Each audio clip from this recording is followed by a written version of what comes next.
오늘 우리가 읽은 성경 본문을 한마디로 조리면 이렇게 말할 수 있습니다. 성도는 교만하고 방탕한 세상 속에서도 오직 하나님만 예배하는 자이다. 성도는 교만하고 방탕한 세상 속에서도 오직 하나님만 예배하는 자이다. 말해줍니다. 오늘 우리가 읽은 에스더 성경 2장 19절부터 16절까지의 말씀을 살펴보면 크게 세 가지 단락의 이야기를 볼 수 있습니다.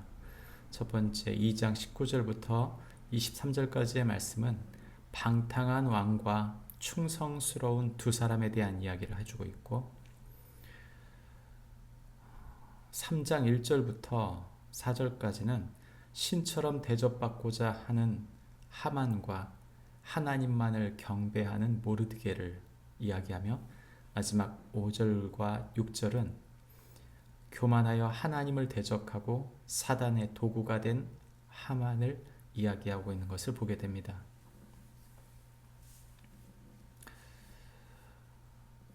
오늘 우리가 읽은 이 성경의 장면은 이제 아하수에로 왕이 그의 왕비 와스티를 폐위하고 에스더를 새 왕비로 맞아들이고 잔치를 마친 이야기죠.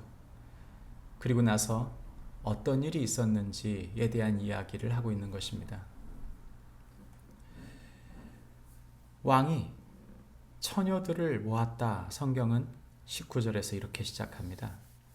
이것은 왕이 에스더를 왕으로 맞이하였음에도 불구하고 여전히 방탕한 삶을 이어갔음을 말해주고 있는 것입니다. 뿐만 아니라 암살자의 음모를 밝혀낸 에스더와 모르드게에게 어떤 보상도 하지 않는 왕에 대한 이야기를 하고 있는 것을 오늘 성경은 보게 됩니다. 뿐만 아니라 이와 반대로 충성스러운 두 사람 모르드게와 에스더가 왕의 암살 시도를 알고 왕에게 이것을 고하여 그들이 왕을 구원해내는 일을 짤막하게 22절과 23절에서 이야기해 주고 있습니다. 무엇을 이야기합니까? 방탕한 리더와 충성스러운 그 주변 사람들을 이야기해 주는 것이죠. 세상과 그리스도인들이 바로 그렇습니다. 세상은 방탕합니다. 정상적으로 세상이 돌아가는 것 같지만 세상은 욕망에 눈어두어서 정말 충성스럽게 사는 사람들을 잊어버린 것처럼 보입니다. 이것은 우리 이 시대에 안타까운 일이지만 놀랍게도 2500년 전에도 똑같았다고 성경은 말해주고 있는 것이죠. 그러는 반면 세상은 하나님처럼 대접받고자 하는 그런 하나님보다 높아진 마음을 갖고 있는 것을 말해줍니다. 우리가 읽은 1절부터 4절까지의 말씀은 왕의 총애를 받은 하만이 이름 그대로 그의 이름의 뜻의 그대로 자신이 왕족처럼 여기고 높아졌지만 그 정도보다 더 자신을 높이기 위해 그는 사람들에게 경배받기를 요구했던 것이죠. 자신이 신처럼 여겨지기를 원했던 것입니다. 뿐만 아니라 이런 대접받고자 하는 하만 주변에는 끊임없이 시기에 물든 신하들이 있었습니다. 모르드게는 하만에게 절하지 않았는데 왕의 신하들은 모르드게가 마땅하게 보이지 않았던 것이죠. 신하 중 한 사람이었던 모르드게를 시기했던 왕의 신하들은 모르드게가 절하지 않는 것을 보면서 그를 질책했습니다.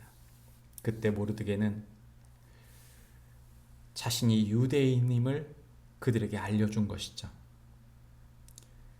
자신은 하나님을 섬기기 때문에 하만을 신처럼 모실 수 없다, 이렇게 말한 것인데, 그 신하들이 이것을 시기하여서 하만에게 그것을 알린 것입니다.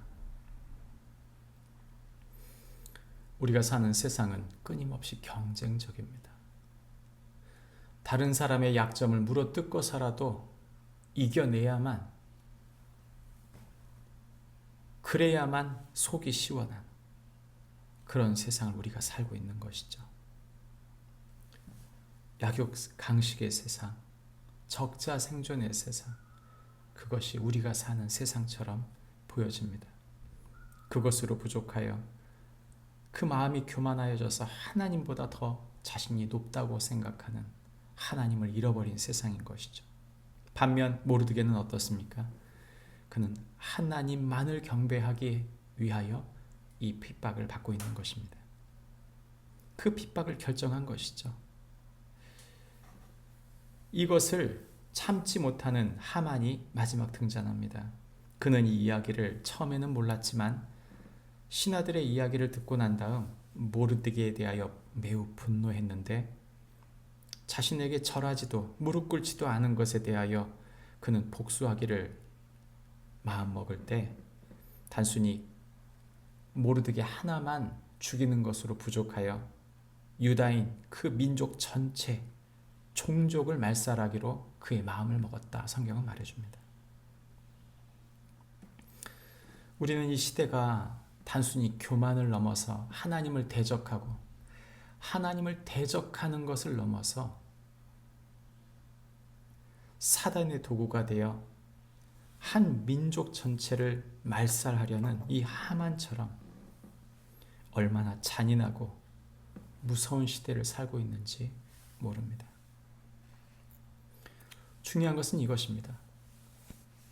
이 세상은 욕망에 가득 차서 하나님보다 높아지지만, 오직 하나님의 사람들은 자신을 밝히 하나님의 사람임을 드러내어 하나님을 예배한다는 것이죠.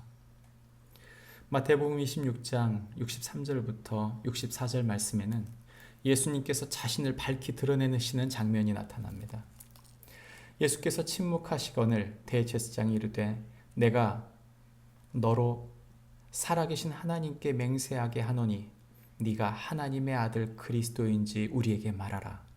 예수께서 이르시되 네가 말하였느니라.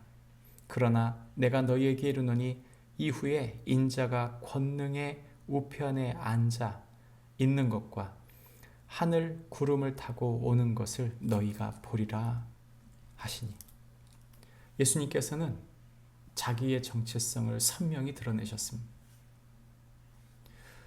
십자가를 지기에 오신 예수님께서는 지금까지 그 공생애 동안 아무런 이야기를 하지 않으셨지만, 이제 십자가를 져야 할 때 예수님은 자기 자신을 밝히 보여주신 것이죠. 우리가 그리스도인으로서 하나님을 예배하는 것, 그것이